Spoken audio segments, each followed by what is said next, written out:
যে হজ করে, হজ যদি কবুল হয়, হজ্জে মাবরুর হয়, সে সত্য প্রসূত শিশু বাচ্চার মতো নিষ্পাপ হয়ে যায়। ফাকালা রাজুলুন কুল্লা আমিন ইয়া রাসূলুল্লাহ সাল্লাল্লাহু আলাইহি ওয়াসাল্লাম, হজ যে করব প্রতি বছর করতে হবে? ফাসাকাতা হাত্তা ক্বালাহা সালাসান, লোকটা তিনবার প্রশ্ন করছে, রাসূল করিম সাল্লাল্লাহু আলাইহি ওয়াসাল্লাম চুপ থাকলেন, কিছু বললেন না। কথা বুঝতেছেন? ফাকালা রাসূলুল্লাহ সাল্লাল্লাহু আলাইহি ওয়াসাল্লাম লাউ কুলতু নাআম লাউ ওয়াজাবাত ওয়া লামাসতাতা'তুম, তোমার প্রশ্নের জবাবে আমি যদি বলতাম হ্যাঁ প্রতি বছর, আল্লাহ প্রতি বছর তোমাদের উপর হজ করাকে ফরজ করে দিতেন। মুসলিম সক্ষম ব্যক্তির উপর, যে ব্যক্তি আল্লাহর ঘর বাইতুল্লাহ পর্যন্ত পৌঁছার সাধ্য সক্ষমতা রাখে, রাসূল করিম সাল্লাল্লাহু আলাইহি ওয়াসাল্লাম হজ্জ বাইতুল্লাহকে ইসলামের অন্যতম ভিত্তি হিসেবে নির্ধারণ করে দিয়েছেন। রাসূল করিম সাল্লাল্লাহু আলাইহি ওয়াসাল্লাম ইরশাদ করেছেন, বুনিয়াল ইসলামু আলা খামসিন শাহাদাতি আল্লা ইলাহা ইল্লাল্লাহ ওয়া আন্না মুহাম্মাদার রাসূলুল্লাহ সাল্লাল্লাহু আলাইহি ওয়াসাল্লাম ওয়া ইকামিস সালাতি ওয়া ইতাইজ যাকাতি ওয়াল হজ্জি ওয়া সাওমি রমাদান, আখরাজাহুল বুখারী ফিস সহিহ। রাসূল করিম সাল্লাল্লাহু আলাইহি ওয়াসাল্লাম ইরশাদ করেছেন, পাঁচটি ভিত্তির উপর ইসলাম প্রতিষ্ঠিত হয়েছে।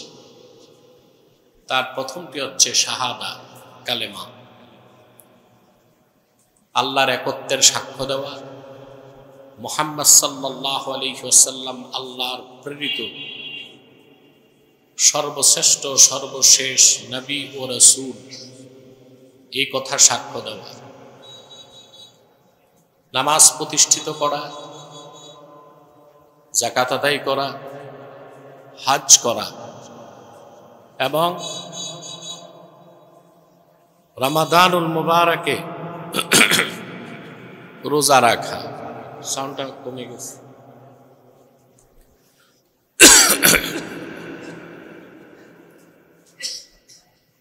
মুহাদ্দিসিনে কেরাম এই হাদিসের ব্যাখ্যা করতে চেয়ে বলেন, বিশেষ করে আল্লামা বদরুদ্দিন আইনি রাহমাতুল্লাহি আলাইহি, শাব্বাহা রাসূলুল্লাহ সাল্লাল্লাহু আলাইহি ওয়াসাল্লাম আল ইসলাম বিখিবাইন যাতি আ'মুদাহ, রাসূল করিম সাল্লাল্লাহু আলাইহি ওয়াসাল্লাম ইসলামকে অসংখ্য খুঁটি বিশিষ্ট একটি তাঁবুর সাথে সাদৃশ্য দিয়েছেন। এমন একটি তাঁবুর সাথে সাদৃশ্য দিয়েছেন যার অসংখ্য খুঁটি আছে। ওই খুঁটিগুলোর মধ্যে মূল খুঁটি হচ্ছে কালেমা, ঈমান। তাঁবু দেখেছেন আপনারা? ওইটা ছাড়া তাঁবু তাঁবু হইতে পারে না। আবার চারদিকে অসংখ্য খুঁটি থাকে, ঠিক না? তা রাসূল করিম সাল্লাল্লাহু আলাইহি ওয়াসাল্লাম ইসলামের সাদৃশ্য দিয়েছেন অসংখ্য খুঁটি বিশিষ্ট একটি তাঁবুর সাথে, যে তাঁবুর মূল খুঁটি হচ্ছে ঈমান। সুবহানাল্লাহ বলতে কষ্ট হয় না? ঝড় তুফানে বলতি বন্ধ হয়ে গেছে আপনাদের। আর অন্যান্য খুঁটি হচ্ছে সালাত, যাকাত, হজ, রমাদানের রোজা। সুবহানাল্লাহ। এই হাদিস থেকে অনুধাবন করতে পারি আমরা যে হজ কত গুরুত্বপূর্ণ একটি ইবাদত। অথচ আমাদের দেশে অধিকাংশ ধনী মানুষ হজ ফরজ হওয়ার পর হজ করে না। অপেক্ষায় থাকে দাড়িগুলো পাকবে কখন, দাড়িগুলো পাকবে কখন। যখন বেলিট চলে যায়, ডেট এক্সপায়ার, সাথে একজন লোক লাগে, একটা হুইল চেয়ার লাগে, দুইটা লাঠি লাগে, তখন যে হজের নিয়ত করে, ঠিক না? অথচ উত্তম হচ্ছে 60 বছর বয়স হয়ে যাওয়ার আগেই হজ করে ফেলা। কত বছর? আর সাবকন্টিনেন্টের মানুষ যারা দুর্বল, বডি ফিটনেস ভালো না, আপনাদের সাবকন্টিনেন্ট, তাদের তো উচিত 40 থেকে 45 বছর বয়সী হজ করে ফেলা, যদি ফরজ হয়ে যায়। ফরজ, অনেকের টাকা আছে, পয়সা আছে, সাধ্য আছে, সক্ষমতা আছে, কিন্তু হজ করে না। তার চিন্তা, হজ করলে তো আর চুরি চামারি বদমাশি সুদ ঘুষ করা যাবে না, এগুলো একবারে করে হজটা করে ফেলব। কথা বুঝেন না? এইরকম এক ক্রিটিক্যাল বুড়া আমি পেয়েছি আমার জীবনে, চাঁদপুর অঞ্চলে। এলাকার মাতব্বর, ছেলে সন্তান সব পয়সাওয়ালা, তো সন্তানরা এসে আমাকে বাবার বিচার দিচ্ছে, আমরা তাকে হজে যেতে বলি, সে হজে যায় না। আমার আশ্চর্য লাগলো যে ইমানদার আশেক তো মনে করে কোনোভাবে আল্লাহর ঘরে পৌঁছতে পারি কিনা, হ্যাঁ? আর এই লোকরে ছেলে সন্তানরা হজ করাতে চায়, সে হজ করে না কেন? আমি বুড়াকে জিজ্ঞেস করছি, হজ করেন না কেন? বলে আমি তো মেম্বারের সময় তো আরো কয়েক বছর আছে, তা এখন হজ করি কেমন করে? আমারে বুঝাই দিল, আমি যে মেম্বারি করি, ঘুষ খাই, হজ করলে তো আর ঘুষ খাওয়া যাবে না। চিন্তা করেন, এইরকম চিন্তার মানুষও বাংলাদেশে আছে। আল্লাহ তাআলা এই হজের কেন্দ্র বানায় দিয়েছেন কাবা ঘরকে। সুবহানাল্লাহ। আল্লাহ পাক বলেন, ইন্না আউওয়ালা বাইতিন উদিআ লিন-নাসি লাল্লাযী বিবাক্কাতা মুবারাকান ওয়া হুদাল লিল আলামিন। নিশ্চয় ভূপৃষ্ঠে মানুষের ইবাদতের জন্য প্রথম নির্মিত ঘর হচ্ছে মক্কায়। সুবহানাল্লাহ। মক্কার এক নাম বাক্কা। মক্কার এক নাম কি? ইমামে কুরতুবী তাফসীর কুরতুবীতে এই শব্দের ব্যাখ্যা করেন, বাক্কা মুশতাক্কাতুম মিনাল বাক্কে ওয়া হুয়াল ইজদিহাম। আরবিতে প্রচন্ড ভিড় হলে ওটাকে বাক্কুন বলা হয়। কি বলা হয়? আরবিতে বলা হয় তাবাকাল কওমু ইজাজদাহামু। কাবাঘর এমন এক ঘর, সৃষ্টিলগ্ন থেকে আজ পর্যন্ত কাবাঘর তো বন্ধ ছিল এমন কোন ইতিহাস নাই। আরে ভাই, সুবহানাল্লাহটা বলবেন তো? সৃষ্টিলগ্ন থেকে আজ অবধি এমন একটা মুহূর্ত পার হয় নাই আল্লাহর ঘর কাবায় মানুষ ছিল না। সৃষ্টিলগ্ন থেকে আজ অবধি এমন একটা মুহূর্ত যায় নাই যে আল্লাহর ঘর তো বন্ধ ছিল। হজের সময় 70-80 লক্ষ হাজি যখন আরাফাতে থাকে, বলতে পারেন তখন কাবাঘরকে তোয়াফ করে। আরবের অধিবাসী যারা, তারা সেই সুযোগটা নেয়, তখনও হাজার হাজার মানুষ দিন রাত তোয়াফ করে। কারণ হাজি তো সব আরাফায়, হাজি সব, সেই সুযোগে আরবের অধিবাসী যারা নাগরিক, তারা মন ভরে তোয়াফ করে। এর মানি কোনো এক দিনের, কোনো এক ঘন্টার, কোনো এক মিনিটের, কোনো এক সেকেন্ডের জন্য কাবার তোয়াফ বন্ধ হয় নাই। করোনায় যখন সারা বিশ্ব অচল হয়ে গেল, মক্কায় কাবাঘরের তোয়াফ বন্ধ হয় নাই। সুবহানাল্লাহ। তোয়াফ চলছে, রেস্ট্রিকশন ছিল। নিয়ম কানুন মেনে তোয়াফ করতে হয়েছে। সুবহানাল্লাহ। কাবার তোয়াফও চলেছে, আল্লাহর হাবিব সাল্লাল্লাহু আলাইহি সাল্লামের জান্নাতুল ফেরদাউস রওজা মুবারক মদিনা মুনাওয়ারায় সালামও চলেছে। সুবহানাল্লাহ সুবহানাল্লাহ। এই কাবাকে কেন্দ্র করে হজ। কাবাকে আল্লাহ তাআলা বলেছেন, মক্কাকে বাক্কা বলার আরেকটা কারণ ইমাম সুয়ুতী উল্লেখ করেছেন তাফসীর জালালাইনে। সুমিয়াল মক্কাতু বাক্কাতান লিআন্নাহা তাবুক্কু আনাকাল জাবাবিরা। সুবহানাল্লাহ। যারাই মক্কা মুকাররমায় অত্যাচারী শাসক প্রবেশ করতে চেয়েছে, মক্কা তাদের গর্দানকে চূর্ণ করে দিয়েছে। বাক্কা ইয়াবুক্কু তাবুক্কু মানে চূর্ণ বিচূর্ণ করা। আপনারা দেখেছেন বাইতুল মুকাদ্দাসে হযরত ইব্রাহিম শুয়ে আছেন, কথা বলেন। সে বাইতুল মুকাদ্দাসে হামলা হয় নাই আজকে না, ঈসা নবীর জন্মের আগে ইরাকে এক শাসক ছিল পারস্য অঞ্চলে, বখতে নাসর। বখতে, প্রচলিত ইতিহাসে তার নাম নেবুচাঁদ। কি বাংলা ইতিহাসগুলোতে তার নাম হচ্ছে নেবুচাঁদ, কিন্তু তার নাম হচ্ছে বখতে নাসর। এই অত্যাচারী মানুষটা বাইতুল মুকাদ্দাসে হামলা করেছিল।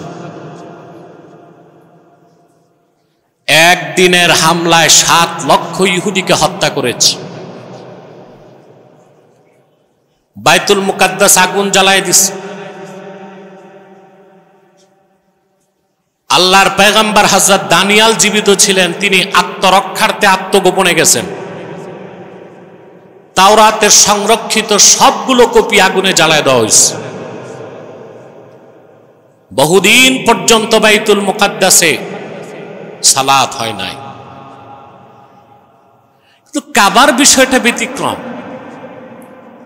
আল্লাহ কাবাকে বলেছেন মুবারাকাও ওয়া হুদাল লিল আলামিন।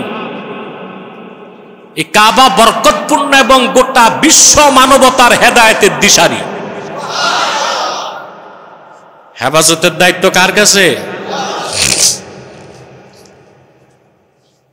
বাইতুল মুকাদ্দাসে হামলা চলেছে, কিন্তু মানব জাতির সূচনা লগ্ন থেকে আজ অবধি কারো পক্ষে মক্কা মুকাররমায় হামলা করে বিজয়ী হওয়া সম্ভব হয় নাই।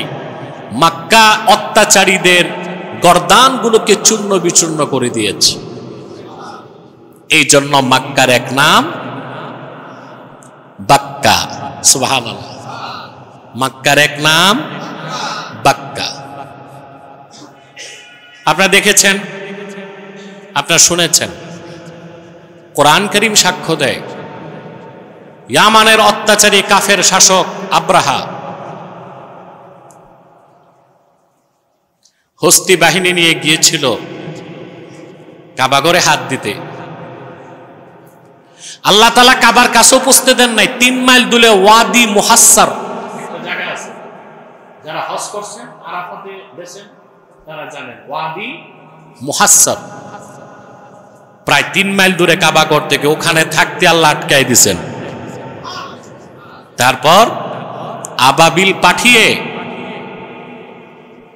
ওই কাফেরদের নাম ও নিশানা মাটির সাথে মিশিয়ে দিয়েছে। আল্লাহ বলেছেন আলাম তারা কাইফা ফাআলা রাব্বুকা বিআসহাবিল ফিল। আল্লাহ তার হাবিবকে বলেন কোরআনে, মুহাম্মদ সাল্লাল্লাহু আলাইহি ওয়াসাল্লাম আপনি কি দেখেননি আপনার রব আল্লাহ তাআলা আসহাবুল ফিল হস্তি বাহিনীর সাথে কি করেছেন, কি আচরণ করেছেন?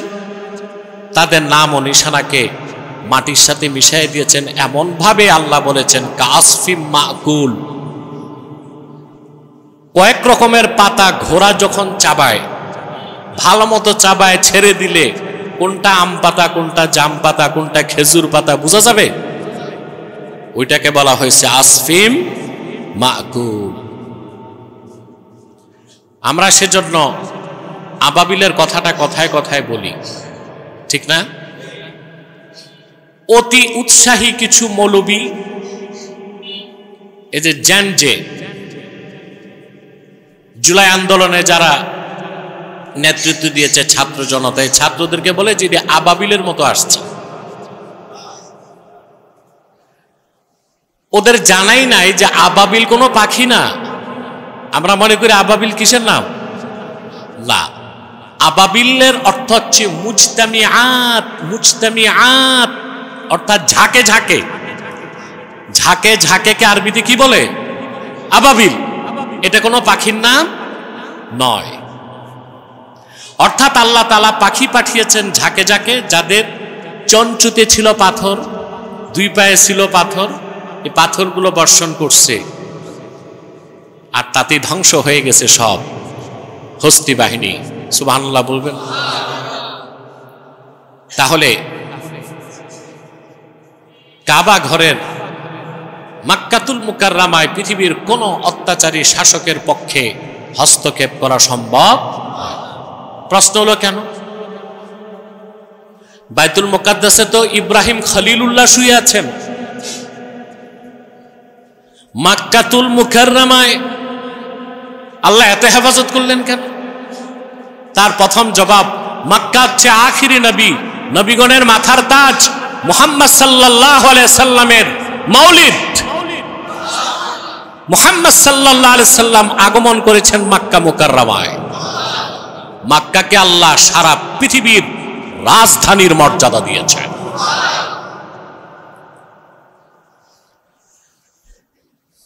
রাসূল করিম সাল্লাল্লাহু আলাইহি ওয়াসাল্লাম ১৫০০ বছর আগে পৃথিবীতে আগমন করলেন। তারও কত হাজার বছর আগে আল্লাহ ইব্রাহিম খলিলকে পাঠালেন মক্কায়। সুবহানাল্লাহ বলুন। মক্কা নগরীর গোড়াপত্তন করতে তিনি হযরত ইসমাইলকে নিয়ে আসলেন, ইসমাইলকে রেখে গেলেন। কাবা ঘর নির্মাণের আগে হযরত ইব্রাহিমের অসংখ্য পরীক্ষা নিলেন আল্লাহ তাআলা। আল্লাহ বলেন, وَإِذِ ابْتَلَى إِبْرَاهِيمَ رَبُّهُ بِكَلِمَاتٍ فَأَتَمَّهُنَّ قَالَ إِنِّي جَاعِلُكَ لِلنَّاسِ إِمَامًا। আল্লাহ পাক বলেন, মুহাম্মদ সাল্লাল্লাহু আলাইহি সাল্লাম আপনি স্মরণ করুন, যখন আপনার রব ইব্রাহিমের পরীক্ষা নিলেন, সবগুলো পরীক্ষায় হযরত ইব্রাহিম উত্তীর্ণ হলেন। আল্লাহ ঘোষণা করলেন, ইন্নী জাইলুকা লিন-নাসি ইমামা। ইব্রাহিম, আমি তোমাকে মানব জাতির নেতা নির্ধারণ করছি। মানব জাতির নেতা। কোরআন শরীফের এই সূত্র ধরে আমি বলতে পারি, মুসলমানদের নেতৃত্ব যেই নেতা দিবে, তার যোগ্যতা, দক্ষতা, ডিগ্রি সবকিছুর আগে দেখতে হবে তার ঈমান আছে কিনা, ঈমানের পরীক্ষায় উত্তীর্ণ কিনা, ঠিক না? ঈমানের পরীক্ষায় উত্তীর্ণ ব্যক্তি কখনো ভয় পায় না। নইলে যত ডিগ্রি থাক, নোবেল প্রাইজ থাক, ভয়তে কিন্তু মাঝে মধ্যে আমাদেরও ভয় লাগায় দেয়। গেলাম, ছাড়লাম, বুঝেন নাই? সারা জাতি ভয় পেয়েছে না? যে মুহূর্তে মাঝ আকাশে প্লেন রেখে পাইলট যদি প্যারাশুটে নেমে যায়, প্লেনের কি অবস্থা হবে? এই ভয়তে সবচেয়ে বলছে না, আপনি থাকেন। রাজনৈতিক বিশ্লেষকদের বিশ্লেষণটা আমি অত পরোয়া করি না। আল্লাহই ভালো জানেন কেন এটা করছিলেন। সত্যিকার অর্থেই অনেক বিদ্যা, বুদ্ধি, দীক্ষা, শিক্ষা থাকলে রাজনৈতিক নেতৃত্ব দেওয়া যায় না। রাজনৈতিক নেতৃত্বের জন্য প্রয়োজন সাহস। কি লাগে? আর মুসলমানদের নেতৃত্ব দেবার জন্য প্রয়োজন হচ্ছে ঈমান এবং তাকওয়া। তাকওয়ার মানদণ্ডে উত্তীর্ণ হতে হবে, ঈমানের মানদণ্ডে উত্তীর্ণ হতে হবে। এখন দেশ স্বাধীনের আগে এবং দেশ স্বাধীনের পরে এখন পর্যন্ত, ৪৭-এর আগে পরে এখন পর্যন্ত আপনাদের নেতৃত্বে যারাই এসেছে, একটা লোকও ঈমান এবং তাকওয়ার মানদণ্ডে উত্তীর্ণ ছিল না। এটাই হচ্ছে আপনাদের এই উপমহাদেশে, বিশেষ করে বাংলাদেশে সকল রাজনৈতিক অস্থিরতা, সহিংসতা, দুর্নীতি, চুরি চামারির মূলভূত কারণ এটাই। আপনারা সব পেয়েছেন, আল্লাহ দিতে কম দেন নাই। বাংলাদেশ ছোট্ট দেশ, কিন্তু স্ট্র্যাটেজিক্যালি সারা দুনিয়ার চোখ এখন বাংলাদেশ। তা আমাদের এত কিছু, অন্যরা আমাদের দিকে তাকায় আছে, আমরা কিছু করতে পারি না কেন? কারণ দেশে চোর ভরা, দুর্নীতিবাজ, ঠিক কিনা? দেশের সম্পদকে কাজে লাগায় না, সম্পদের সুষ্ঠু বন্টন নাই, ইনসাফ ভিত্তিক শাসন নাই, আইনের শাসন নাই। সেটা ভিন্ন কথা। যে কথাটা বলছিলাম, মুসলমানদের নেতৃত্ব দিতে ঈমানের পরীক্ষায় উত্তীর্ণ হতে হবে। হযরত ইব্রাহিম ঈমানের পরীক্ষায় উত্তীর্ণ হলেন, আল্লাহ তাকে মানবজাতির নেতা বানালেন। তারপর আল্লাহ তাকে দায়িত্ব দিলেন মক্কা নগরীর গোড়াপত্তন করতে। কারণ মক্কাতে আসবেন আখিরি নবী মুহাম্মদ সাল্লাল্লাহু আলাইহি ওয়াসাল্লাম, আর সেই মক্কাতেই আল্লাহ রাখলেন কাবা। আর সেই কাবাকে বললেন মুবারাকাও ওয়া হুদাল লিল আলামিন, বরকতপূর্ণ এবং গোটা বিশ্ব মানবতার হেদায়েতের মার্কাজ। সুবহানাল্লাহ। মক্কা হচ্ছে রাজধানী, সারা পৃথিবীর রাজধানী। পৃথিবীর যত মানচিত্র আছে, মানচিত্রে দেখবেন মক্কা মাঝখানে দুনিয়ার। সুবহানাল্লাহ বলবেন। মক্কা, বিজাতিরা কোন কোন মানচিত্রে ভুলটা দেখাইতে চাইছে যে মাঝখানে, একেবারে মাঝখানে না। তা আমি তো পাল্টা বলবো, পৃথিবীর একটা মানচিত্র তো সঠিক না। এটা জানেন, পৃথিবীর একটা মানচিত্র সঠিক না, সবটাই ধারণা, যুক্তি। পৃথিবী কি ফ্ল্যাট না গোলাকার? দুই পাশে একটু কমলা লেবুর মতো চাপা, তো গোল জিনিস আবার সমান হয় কেমন করে? কথা বল, জিনিসটাই গোল, এটার মানচিত্র সমান হয় কেমন করে? এটা ধারণার উপর অক্ষাংশ দ্রাঘিমাংশ চিন্তা করে সমান একটা রূপ দিয়া ধারণার উপর মানচিত্র করা হয়েছে। আমি একটা মানচিত্র বিশ্বাস করি না, আমি এটাই বিশ্বাস করি সারা পৃথিবীর মাঝখানে কাবা। কাবার ঠিক উপরে বাইতুল মামুর, যেটা ফেরেশতাদের কাবা। জমিনে মক্কায় মানব জাতির কাবা। ওই বাইতুল মামুরে প্রতিদিন 70,000 ফেরেশতা তোয়াফ করে ঢুকে। রাসূল করিম সাল্লাল্লাহু আলাইহি ওয়াসাল্লামের হাদিস সাক্ষ্য দেয়, একবার যে ফেরেশতা ঢুকে কিয়ামত তকার তার সেকেন্ড চান্স নাই। দুনিয়াতে কাবা, এখানেও তোয়াফ। আকাশ আর জমিনের মাঝখানে যা আছে, সূর্য, চন্দ্র, নক্ষত্র, নিহারিকা, ধূমকেতু, গ্যালাক্সি, মিল্কি ওয়ে, কৃষ্ণ গহ্বর, সব শুধু ঘুরছেই, তোয়াফ করছে। বলেন সুবহানাল্লাহ। জমিনের কেন্দ্র কাবা, আকাশের কেন্দ্র বাইতুল মামুর। এই হিসাবগুলো বুঝেন? এই হিসাবগুলো বুঝলে কি আর নাস্তিকরা নাস্তিক হয়? কাফেররা কাফের হয়? আসলে হেদায়েত আল্লাহর হাতে। বলছিলাম, এই কাবাকে আল্লাহ বলেছেন মুবারাকাও ওয়া হুদাল লিল আলামিন। এবার আসেন আরেকটা জিনিস বুঝাই, শুনতেছেন? আল্লাহর পক্ষ থেকে ইসলামের দাওয়াত নিয়ে এসেছেন লাখের উপর পয়গম্বর। দিনের দাওয়াত শুরু করলেন পয়গম্বর আদম। লাখের উপর পয়গম্বর হাজার হাজার বছর দিনের দাওয়াত দিয়েছেন, দিন পরিপূর্ণ হয় নাই। হইছে? আর আল্লাহর হাবিব মুহাম্মদ সাল্লাল্লাহু আলাইহি ওয়াসাল্লাম মক্কাতুল মুকাররমায় মাত্র 23 বছর দিনের দাওয়াত দিয়েছেন। মক্কায় 13 বছর, মদিনা মুনাওয়ারায় 10 বছর। 23 বছরে আল্লাহ দ্বীন ইসলামকে পরিপূর্ণ করে দিলেন। সমগ্র পৃথিবীর রাজধানী মক্কায় সেই কাবা যেখানে কেন্দ্র, যেটা মুবারাকা ওয়া হুদাল্লিল আলামিন, গোটা বিশ্ব মানবতার দিশারি, বলেন সুবহানাল্লাহ। আল্লাহ কাবাকে হেদায়েতের প্রতীক বানাই দিয়েছেন, হেদায়েতের প্রতীক বানাই দিয়েছেন। কথা খেয়াল করতেছেন? লাখের উপর পয়গম্বর হাজার হাজার বছর দিনের দাওয়াত দিচ্ছেন না? দিন পরিপূর্ণ হয়েছে? আল্লাহর হাবিব মুহাম্মদ সাল্লাল্লাহু আলাইহি ওয়াসাল্লাম ১,৫০০ বছর আগে মাত্র ২৩ বছর দিনের দাওয়াত দিয়েছেন। মক্কাতুল মুকাররমায় ১৩ বছর, মদিনাতুল মুনাওয়ারায় ১০ বছর। দিন পরিপূর্ণ হয়ে গেছে। সেই দিনের পেগাম, সেই দিনের নূর, সেই দিন ইসলামকে পরিপূর্ণ করতে আল্লাহর হাবিবের খেদমতে জিবরিল এসেছেন ২৪,০০০ বার। কতবার?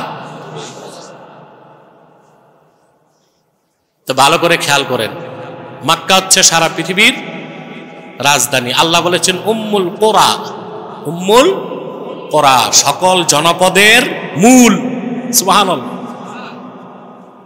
শহরটার গোড়াপত্তন মক্কার আল্লাহ করেছেন ইব্রাহিম খলিলুল্লাহকে দিয়ে, যিনি ছিলেন মানব জাতির নেতা। সুবহানাল্লাহ। কাবাগর নির্মাণের ৪০ বছর পর হযরত ইব্রাহিম ওনার ছেলে ইসহাক বাইতুল মুকাদ্দাস তৈরি করছেন। কত বছর পর?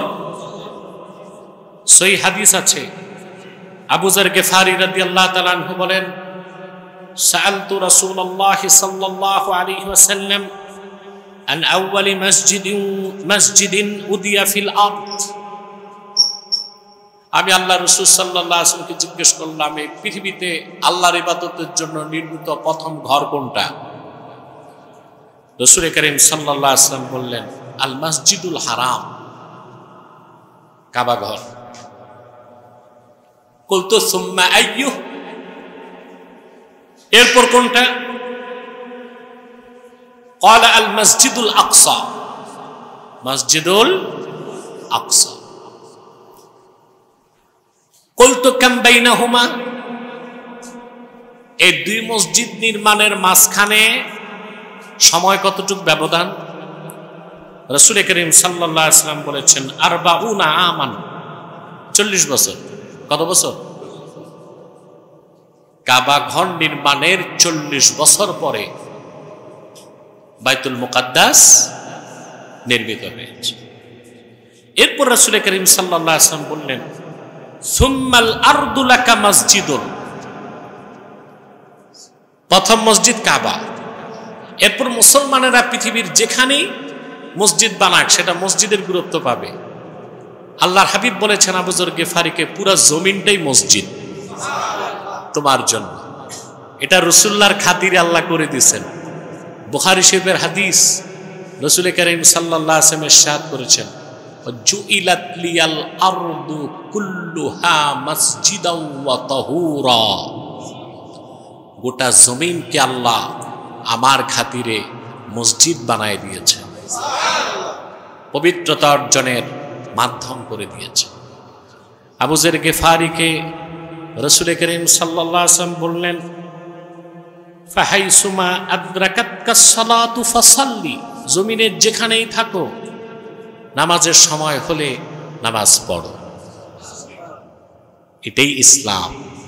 সুবহানাল্লাহ।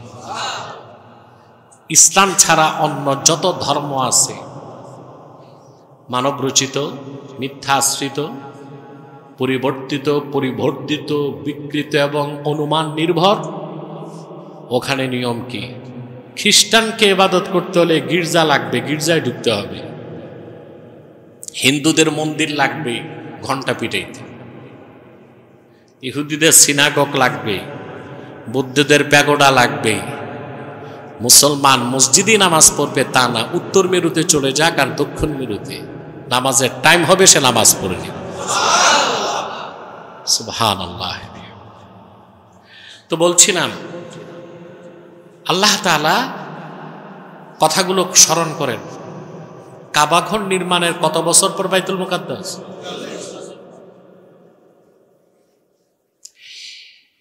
আল্লাহ তাআলা পৃথিবীর রাজধানীর মর্যাদা দিলেন মক্কাকে।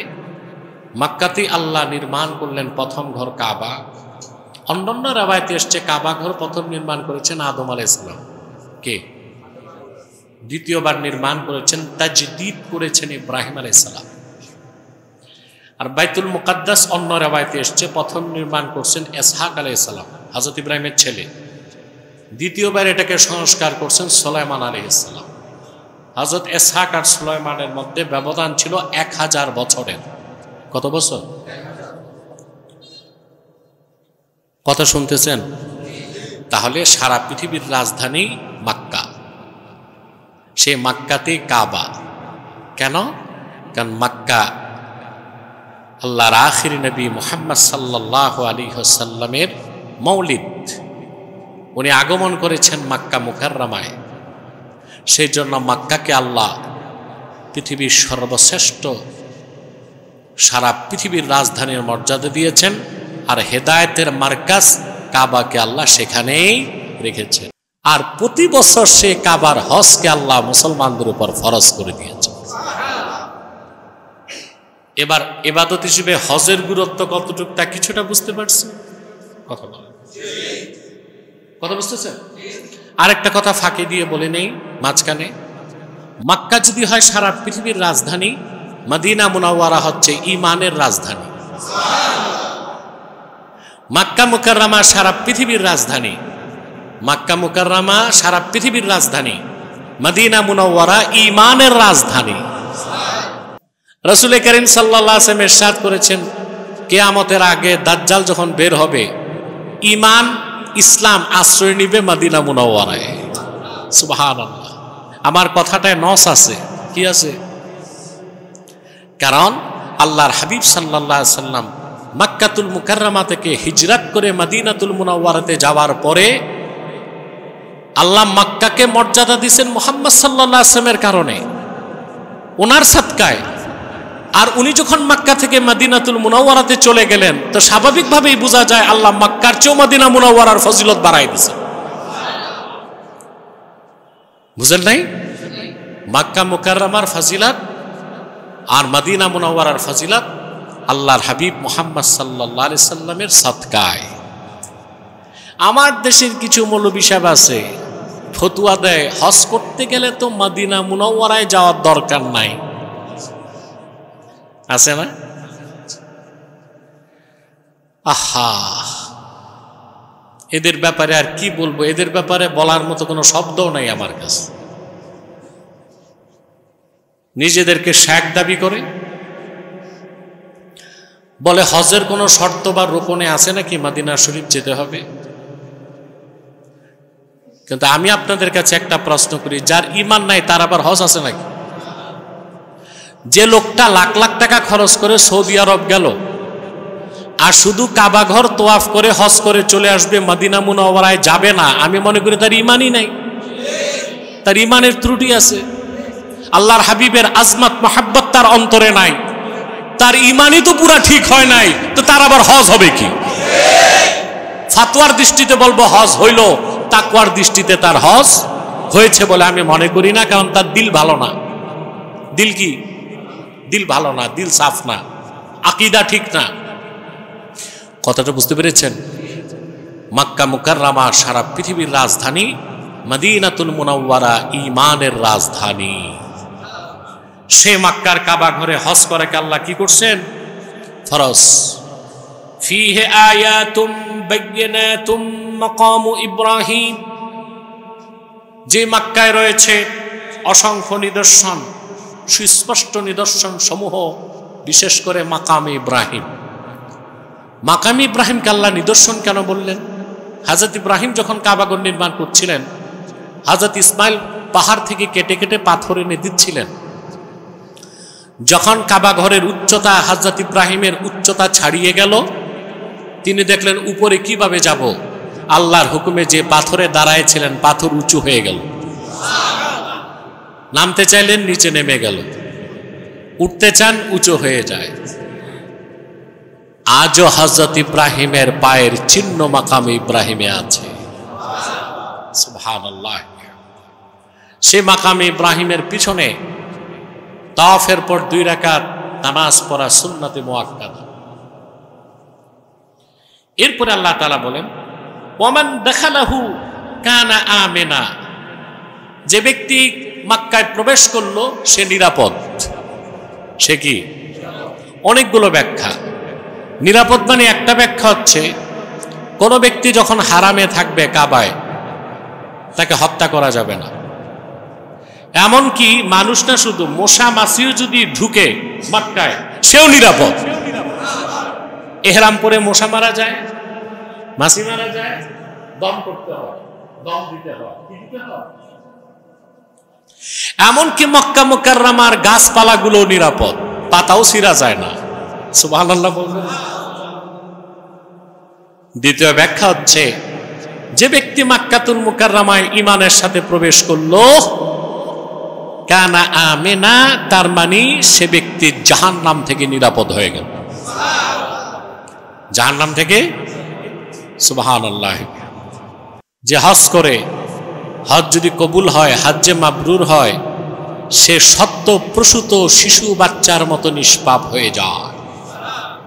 হজটা হজ্জে মাবরুর হতে হবে। কথা বুঝতেছেন? এরপর আল্লাহ তাআলা বলেন ওয়ালিল্লাহি আলান নাসি হিজ্জুল বাইতি মান ইসতাতাআ ইলাইহি সাবিলা, আল্লাহর জন্য মানব জাতির উপর আবশ্যক হচ্ছে কাবা ঘরের হজ। যারা কাবা পর্যন্ত পৌঁছার সক্ষমতা রাখে, মুমিনের উপর হজ ফরজ হতে ফরজ সবাব হচ্ছে ইস্তিতাআত, কাবা ঘর পর্যন্ত পৌঁছার সক্ষমতা। অর্থাৎ যেভাবেই সে কাবা ঘরে পৌঁছুক, আশুরুল হজ্জে হজের সময় যদি পৌঁছার সক্ষমতা তার থাকে তাহলে তার উপর হজ ফরজ হয়ে যাবে। কি হবে? ওমান কাফারা ফাইন্নাল্লাহা গানিয়্যুন আনিল আলামিন, আর যে ব্যক্তি অস্বীকার করে, কুফর করে, হজকে গুরুত্ব দেয় না, আল্লাহ তাআলা তার থেকে এবং গোটা সৃষ্টি জগৎ থেকে অমুখাপেক্ষী। পৃথিবীর সব মানুষ যদি কাফের হয়ে যায় আল্লাহর রাজত্ব কমবে? আর সব মানুষ যদি ইমানদার সুফিয়ার দরবেশ হয় আল্লাহর রাজত্ব বাড়বে? যেমন ছিল তেমন থাকবে। তিনি অমুখাপেক্ষী বলেন সুবহানাল্লাহ। প্রিয় বন্ধুগণ, এই হজ ফরজের সবাব হচ্ছে ইস্তিতাআত। যার কাবাঘর পর্যন্ত পৌঁছার সক্ষমতা থাকবে তার উপর জীবনে একবার হজ করা কি? একবার। এমনি সুনান তিরমিজিতে আসছে, আল্লাহর হাবিব সাল্লাল্লাহু আলাইহি ওয়াসাল্লাম ইরশাদ করেছেন, সনদটি নিয়ে কেউ কেউ কিলোকাল করেছেন। আল্লাহ হাবিব সাল্লাল্লাহু আলাইহি ওয়াসাল্লাম বলেছেন, আমার উম্মতের ধনীদের উচিত 5 বছরে একবার হজ করা। অন্য রাওয়ায়াতে আসছে 4 বছরে একবার হজ করা। সুবহানাল্লাহ। عن أبي هريرة رضي الله تعالى عنه أنه قال خطبنا رسول الله صلى الله عليه وسلم فقال أيها الناس قد فرض الله عليكم الحج فحجوا। আবু হুরায়রা রাদিয়াল্লাহু তাআলা আনহু বলেন, হজ ফরজ হওয়ার পর রাসূল করিম সাল্লাল্লাহু আলাইহি ওয়াসাল্লাম সাহাবায়ে কেরামের উদ্দেশ্যে খুতবা দিলেন। খুতবাতে বললেন, হে মানব জাতি, হজ ফরজ হয়েছে, ফাহুজ্জু, তোমরা হজ করো। ফাকালা রাজুলুন কুল্লা আমিন ইয়া রাসূলুল্লাহ সাল্লাল্লাহু আলাইহি ওয়াসাল্লাম, হজ যে করব প্রতি বছর করতে হবে? ফাসাকাতা হাত্তা ক্বালাহা সালাসান, লোকটা 3 বার প্রশ্ন করছে, রাসূল করিম সাল্লাল্লাহু আলাইহি ওয়াসাল্লাম চুপ থাকলেন, কিছু বললেন না। কথা বুঝতেছেন? ফাকালা রাসূলুল্লাহ সাল্লাল্লাহু আলাইহি ওয়াসাল্লাম লাউ কুলতু নাআম লাউ ওয়াজাবাত ওয়া লামাসতাতা'তুম, তোমার প্রশ্নের জবাবে আমি যদি বলতাম হ্যাঁ প্রতি বছর, আল্লাহ প্রতি বছর তোমাদের উপর হজ করাকে ফরজ করে দিতেন। সেজন্য আমি চুপ ছিলাম। কি বুঝলেন? আজকে একদল বের হয়েছে আহলে কোরআন দাবিদার, আছে না? হাদিস মানে না, শুধু কোরআন শরীফ মানে। এরা কি মুসলমান না কাফের? এদের নাম দিছি আমি আহলে শয়তান। এরা কি? এগুলো ঠাকুর যেগুলো আছে অসংখ্যবার আমার কাছে পরাজিত হয়েছে ডিবেটে, আলহামদুলিল্লাহ। এ আহলু শয়তানরা বলে আমরা শুধু কোরআন মানি, হাদিস মানি না। এখন হাদিস, কোরআন শরীফে আল্লাহ হজকে বলছেন ওয়ালিল্লাহি আলান নাসি হিজ্জুল বাইত, এই আয়াত দিয়ে আল্লাহ হজকে ফরজ করছেন। কথা বলেন, আল্লাহ বলছেন মানব জাতির উপর আল্লাহর জন্য হজ করা বাইতুল্লাহর আবশ্যক। আল্লাহ এইটা বলেন নাই প্রতি বছর একবার না বারবার, এটা নির্ধারণ করে দিয়েছেন আল্লাহ রাসূল সাল্লাল্লাহু আলাইহি ওয়াসাল্লাম। তা আমরা যদি হাদিস বাদ দিই, ইসলামই তো থাকে না। কথা বলেন, থাকে? কোরআন আয়াতের ব্যাখ্যা নিব কি করে? হজ তো আল্লাহ করতে বলছেন একবার না বারবার, কোন অবস্থায়? আল্লাহ শুধু বলছেন হিজ্জুল বাইত, বাইতুল্লাহর হজ। এখন আপনারা জানেন হজের 3টা ফরজ, এর মধ্যে একটা ফরজ হচ্ছে 9 জিলহজ আরাফার ময়দানে অবস্থান। কথা বলেন, কোন হতবাগা যদি আরাফার ময়দানে ঘুমায়ও থাকে সকাল থেকে সন্ধ্যা, তার হজ হয়ে যাবে। কিন্তু আরাফাতে থাকতে, আরাফাতে। তবে আমি এমন কোনো পাগল টাগল দেখি নাই যে ওখানে শুধু ঘুমাইছে, সারাক্ষণ ইবাদতি করছে। কিছু বাঙালি পাইছে ফরফইরা, এগুলো ওখানে যেও আরাফার ময়দানে রাজনৈতিক গল্প গুজব করে। আপনারা দেখছেন ওখানে যে তসবিহ পড়বে তা না, ওখানে রাজনৈতিক গল্প গুজব চলতেছে, একসময় ঝগড়াও হচ্ছে। অথচ আল্লাহ বলেছেন লা জিদালা ওয়ালা ফুসুক, হজ অবস্থায়, এখানে আমরা তো অবস্থায় ঝগড়া করা যাবে না, অশ্লীল কাজ, হারাম কাজ করা। আমি বহুবার আরাফার ময়দানে দেখেছি আপনাদের দেশের হাজিরা মুআল্লিমের সাথে রীতিমতো মারামারি চলছে। কি নিয়ে? বিরিয়ানির প্যাকেট। বলে আমি পাইলাম না তো। আরাফার ময়দানেও যদি কেউ বিরিয়ানির প্যাকেটের জন্য মারামারি করে রীতিমতো, এই লোকটার হজ হয়েছে নাকি? কিন্তু 1 মাস পর সৌদি আরব থেকে আসছে, সাদা রুমাল মাথায়, কালো বিরা। ভুলেও যদি কেউ হাজি সাহেব না বলে রেগে যায়, 7 লাখ টাকা দিয়ে হজ করছি, তুমি হাজি বললা না আমারে, বেয়াদব কোথাকার। মানে হজ করছে কি জন্য? হাজি বলল। তাহলে হাদিসকে বাদ দিলে ইসলামের অস্তিত্ব। সাহাবা একরাম জিজ্ঞেস করলেন কুল্লা আমিন ইয়া রাসূলুল্লাহ সাল্লাল্লাহু আলাইহি ওয়াসাল্লাম, হজ কি প্রতি বছর করব? রাসূল করিম সাল্লাল্লাহু আলাইহি ওয়াসাল্লাম হ্যাঁ বলেন নাই। আল্লাহ রাসূল 1000 বছর আগে যা বলেছেন সেটাই ওহী, সেটাই ইসলাম। রাসূল করিম সাল্লাল্লাহু আলাইহি ওয়াসাল্লাম নাম বলেন নাই। আল্লাহর হাবিব বলেন যদি আমি বলতাম নাম, প্রতি বছর আল্লাহ হজকে ফরজ রাখতেন। কিন্তু জীবনে একজন ব্যক্তির জন্য হজ কয়বার ফরজ? সুবহানাল্লাহ। এরপর রাসূল করিম সাল্লাল্লাহু আলাইহি ওয়াসাল্লাম সাহাবায়ে কেরামকে সতর্ক করলেন,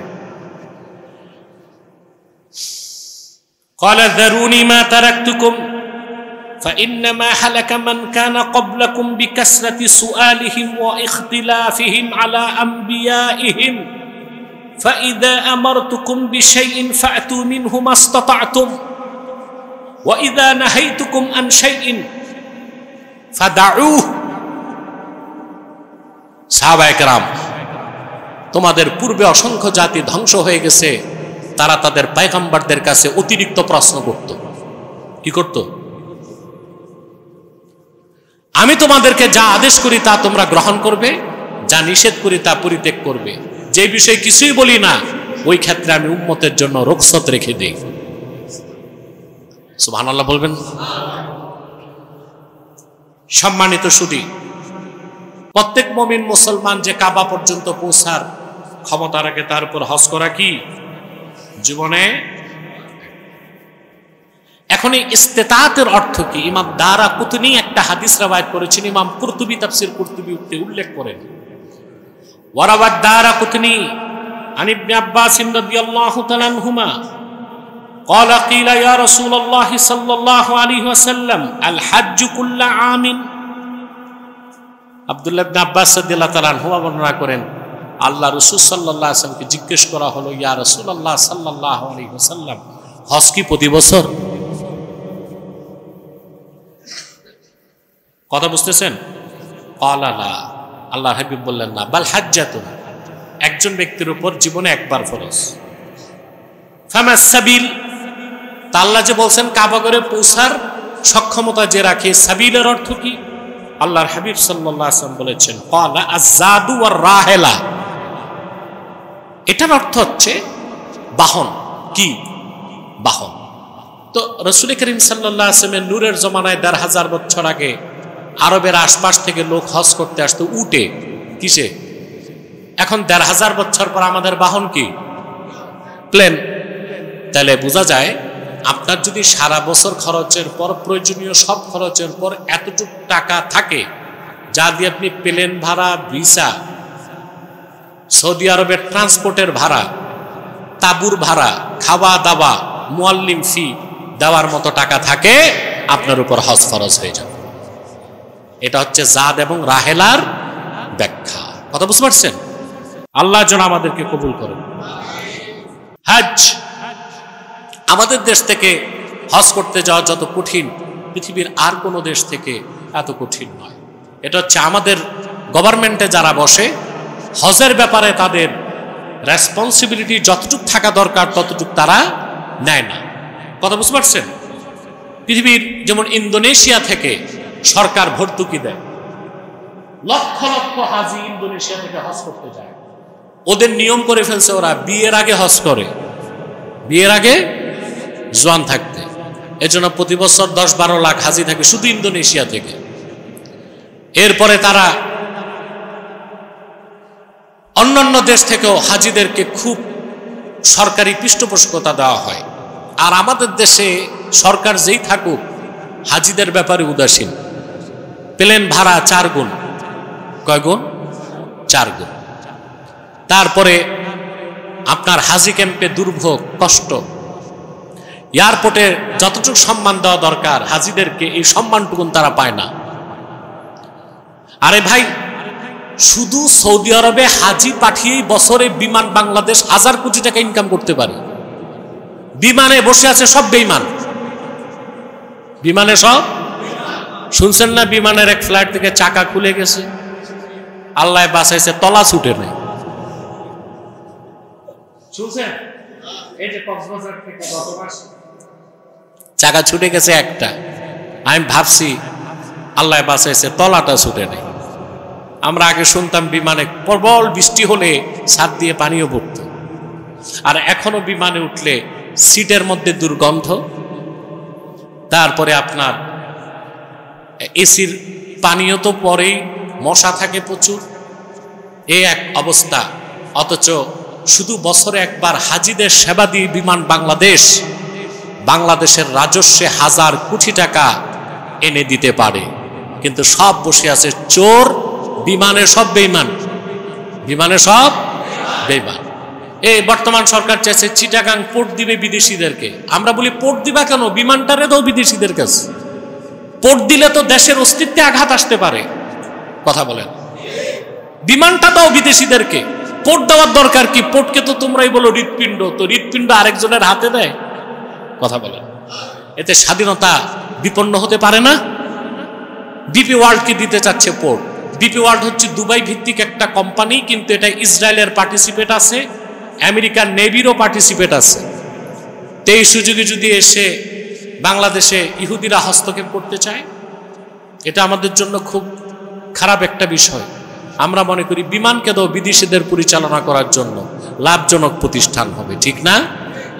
আমি অনুরোধ করব বাংলাদেশ সরকারকে, আমার দেশের হাজিদেরকে যেন সর্বোচ্চ সম্মান এবং মর্যাদা দেওয়া হয়, আর সরকারের পক্ষ থেকে যেন সর্বোচ্চ সহযোগিতাও দেওয়া হয়।